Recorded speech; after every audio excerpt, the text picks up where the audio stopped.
morning. This is a special occasion. This book, which she calls a novel, but which is actually her own experience with name changes and so on to protect people who might not want to be in it, is called Mad Ouija. And it is by my sister, Linda King. Many of you know Linda as associated with Charles Bukowski, the writer, for 5 years. And she also did a semi-famous head, sculptured semi-famous head of Charles Bukowski. You're supposed to be But using words. this happened long before she met him, at the age of 20. She had a nervous breakdown, which a lot of people had in those days, and more so that it seems than they do now. But they're so-called. But anyway, this is 159 pages of the most intense story that you can imagine. I really think that was adequate to tell this harrowing story. I figured in my sister's breakdown right at the start, and I immediately, I was shocked when I saw the condition she was in. I had just, I just couldn't even fathom how she had gotten so far from herself, you might say. Was talking in a voice. Far from reality? Yeah.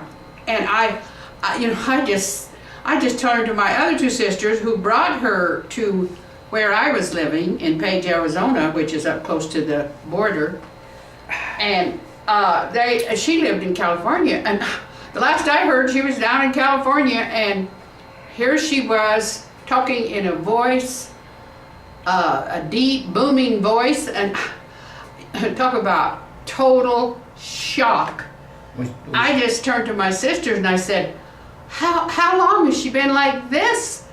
And my other sister got down on her knees and said, "Oh, thank God you can see it." And I thought, oh my word, you can see it. I mean, she seemed to think that maybe I'd just join Linda and I'd be just as crazy, talking just as out of it as she was, or at least that's what we thought. Well, don't you remember, I think that was the tryouts for that movie, where, it spins her little head around and starts talking. Yes, that was somewhat like the voice because she was hoarse by then. She talked in this voice long enough, and she'd just been on what I came to learn was this harrowing trip with my two other sisters and all and some of their kids, her child and my other sister's two children, and they were all jammed into a pickup truck. And am I supposed to feel sorry for my that? goodness. But anyway, I immediately said, well, we've got to do something and fast, because the longer she stays in this state, I thought the harder it'll be to get her out of it. Could she spin her head? Oh, well, somewhat, and somewhat, and so somewhat. And when my sister Linda found out that I wanted her to go to Phoenix immediately and see, and we would try to find a place, a doctor that we thought would be good to treat her, or do something with her, evaluate her, and Linda was very upset and said, "No, I don't want to go. I want to stay here with you. You can help me." Well, and I appreciate that, but I think maybe one of the mistakes that was made was when somebody mentioned the doctor was Dr. Kevorkian. No, it wasn't Dr. Kevorkian. Try to be relevant. I let him be on this video, but I told him he'd better not say anything denigrating especially when I'm talking about a very sensitive subject like this, a nervous breakdown. And my sister thought that I could cure her, and I said, no, Lindy, what was ailing her? She had a Ouija board. We had been doing stuff with the Ouija board, and we were pretty nervous about what we were doing, let alone, and I wrote to her immediately and told her that we had people kind of flipping out doing this, so to be very cautious and not to purchase a Ouija board by no means, unless she had someone to help be with her, because we'd had some bad experiences already with this Ouija board, with some unstable people just absolutely flipping out with it. My sister lent her Ouija board to somebody. When she went to get it the next morning, the girl said, someone is in the bathroom. And there's spirits in there, and and she was horrified. Oh my, what have I done? And and then I also was having crisis. Can I put a clinical spin on this? No, you can't. Clinical spin on this. If you really like to mess around with the Ouija board, and she says, don't do it with unstable people. First of all, the only people who mess around with the Ouija board are unstable to begin with. So. Oh well, he's much too conventional But my grandfather was an experimenter in the paranormal, so that caused me to want to do this because we met a girl who was very good on it, and I thought she was just marvelous. So I thought, well, why not experiment with it? And so we were just getting all kinds of stuff that was pretty unsettling, that we were getting. We sisters, two of us who were there in Page. And then here comes Linda, who's had a Ouija board, they said, and had been talking to her on it, and she was in this state.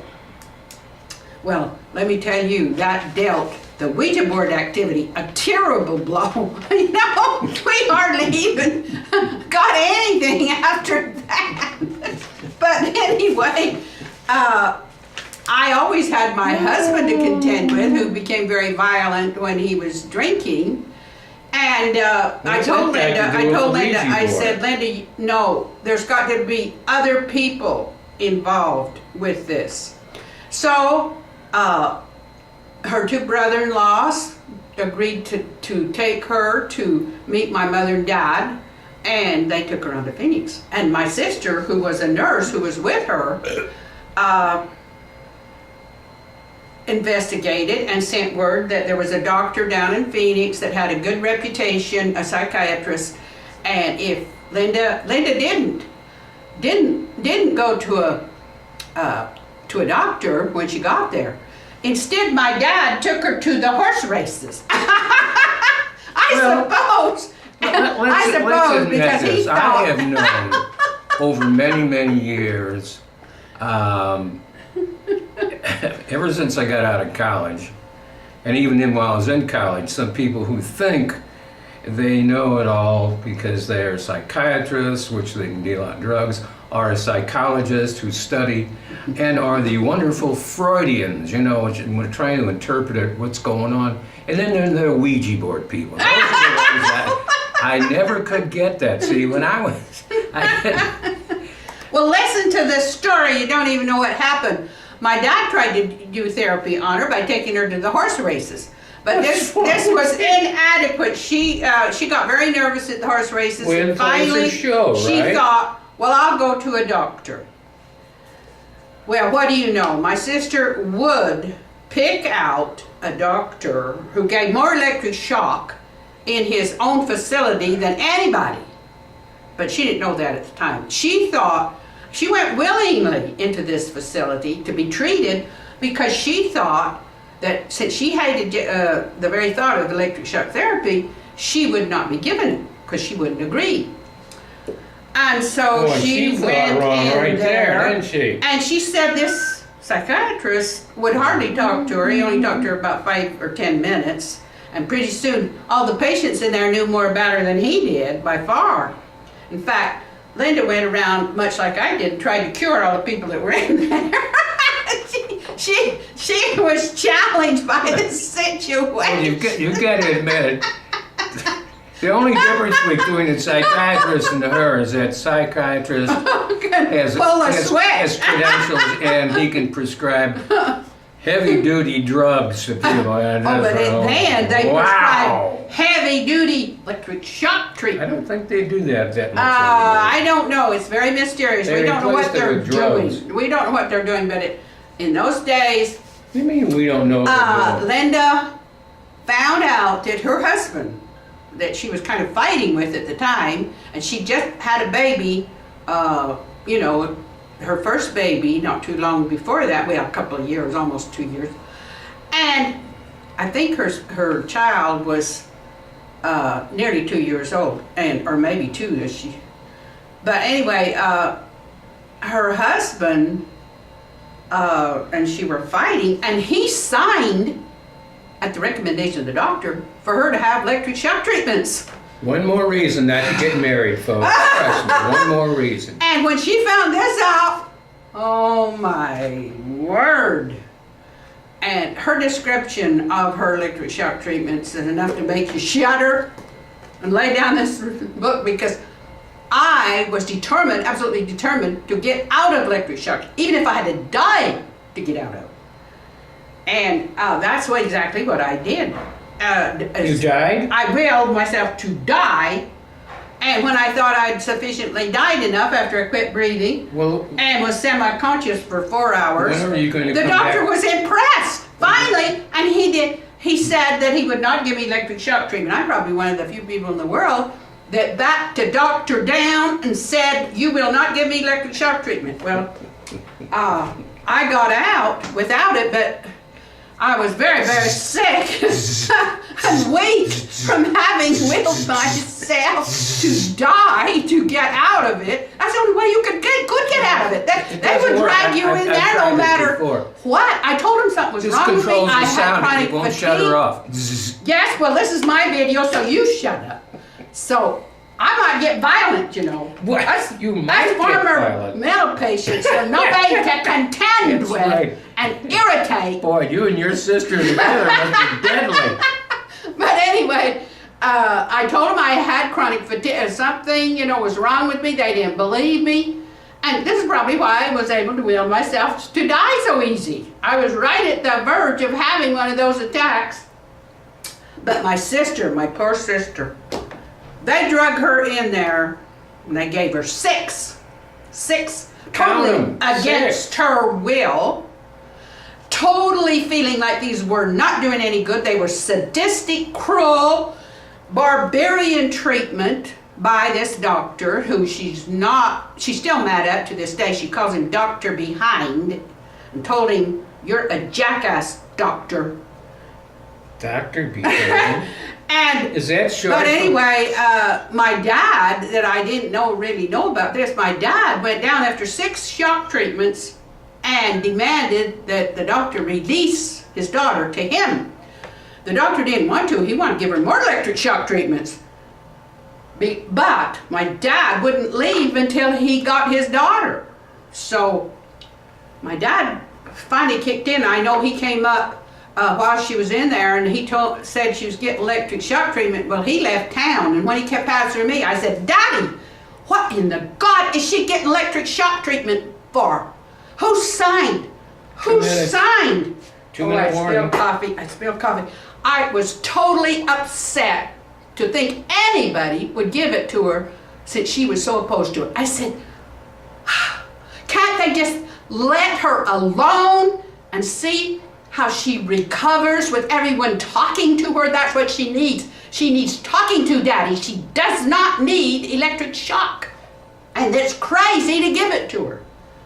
Well, I guess maybe that might have caused my dad to go back down and see if he couldn't get her out of there and not have any more, because she pleaded with him, "Daddy, get me out of here, get me out of here." And she pleaded with her husband, "Come and bring a ladder, climb over the walls and get me." Well, that sounds sane to me. I think any sane person would do that. Of course, he wasn't going to do it. But Anyway, this novel is an extremely strong indictment against electric shock therapy.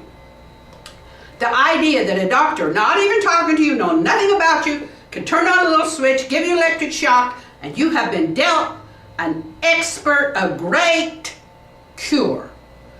My sister Linda put it just like I did. This is punishment. It's not the rack. It's not torture per se, but it is still a way to get rambunctious mental patients like her and me in line. It's better than burning at the stake. That's for sure, right? Yeah, it's better than well, when at they least used, you're not singed. when they used to waterboard them, you know, drop them under the. If she's a witch, she drowns.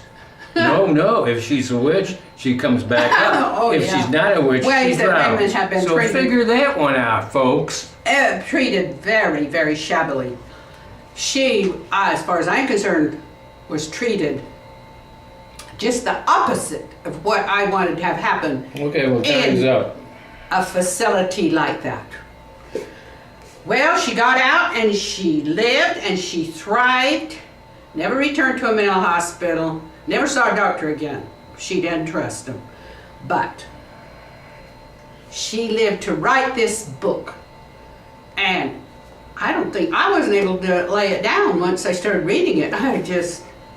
And I think she's done a great job. She's gone back, examined all her behavior, tried to, and unflinchingly told what she was doing and what she was thinking. And you're bound to think, oh my God, she really was out of, and she really went off the deep end. But she examines all that behavior. She tries to see what was extreme, what she was struggling for, how she came to get into this state of mind. You're over the For that reason, this is one valuable book that I think everybody who wants to help people supposedly having a nervous breakdown should read and pay heed to. Thank you. And Linda, you did it. You want me to turn this off now? Also, this book is full of errors, which I think bear testimony to what electric shock did to this woman. Well, You can't have 6 horrible electric shocks that knocks you out unconscious without doing something. Well, listen, Edgar Allan Poe used to drink a lot, and by God, there weren't a lot. Shut him up and Help me, Lord, help me. good Jesus. work, Linda. Good work.